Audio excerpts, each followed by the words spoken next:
Hey everyone! In this video, I'm going to show you a step-by-step tutorial on how to insert furniture blocks in AutoCAD. Furniture blocks are pre-drawn objects that can be inserted into a drawing to represent items such as tables, chairs, cabinets, kitchen fixtures, sofas, beds, and other furnishings.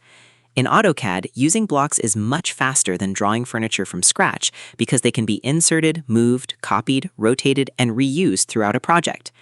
Furniture blocks are commonly used in architectural floor plans, interior design layouts, space planning, and construction documentation. Furniture blocks are reusable CAD objects that represent furniture and fixtures within a drawing. Furniture blocks help you save time, improve drawing accuracy, maintain consistency, create professional layouts, and avoid redrawing common objects. Start by opening AutoCAD. Then open the drawing where you want to place the furniture.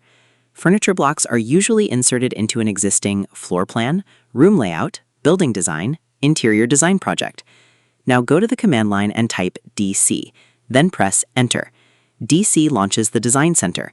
Design Center is a built-in AutoCAD tool that allows you to browse and access reusable content, such as blocks, layers, layouts, styles, and drawing components from sample files and other drawings. Inside Design Center, locate EN-US and open it.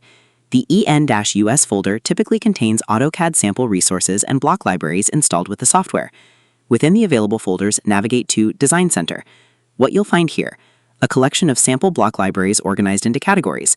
Why these libraries are useful: they provide ready-made content that can be inserted directly into your drawings. The exact categories available may vary depending on your AutoCAD version and installed sample files. Since we're looking for furniture-related content, select Kitchen from the available block categories. Why kitchen blocks are useful: kitchen libraries often contain common furniture and fixture elements such as cabinets, counters, sinks, appliances, and seating arrangements. What happens next? A list of available blocks appears. Browse through the available blocks and choose the furniture item you want to insert. Previewing helps ensure correct size, appropriate style, proper representation for the project. Click and drag the selected block from Design Center into your drawing.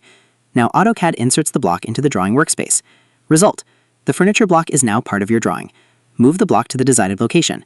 Proper placement helps visualize room layouts, check spacing, and evaluate circulation paths. Improve design planning. After insertion, you can move it, rotate it, copy it, scale it, or mirror it using standard AutoCAD commands. Blocks act like single objects even if they contain multiple lines and shapes internally. Managing one block is much easier than managing dozens of individual drawing elements. What you just accomplished: you opened Design Center, accessed AutoCAD sample block libraries, located furniture-related content, inserted a furniture block, and added reusable objects to your drawing.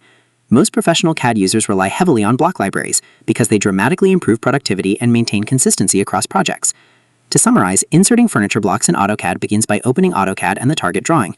By typing DC into the command line and pressing Enter, Design Center opens, providing access to sample block libraries. After navigating to the EN-US folder and opening the Design Center library, various categories of blocks become available. To insert furniture, a furniture-related category such as kitchen can be selected, revealing available blocks. The desired block can then be dragged directly into the drawing, where it can be positioned, moved, rotated, and used as part of the overall design. And that's how to insert furniture blocks in AutoCAD. Using block libraries is one of the fastest ways to enhance floor plans and interior layouts, because it allows you to place professionally drawn furniture without creating each object manually. So that's how you do it. I hope you guys like this video. Subscribe for more, like for more, and share for more. I hope to see you again. Goodbye.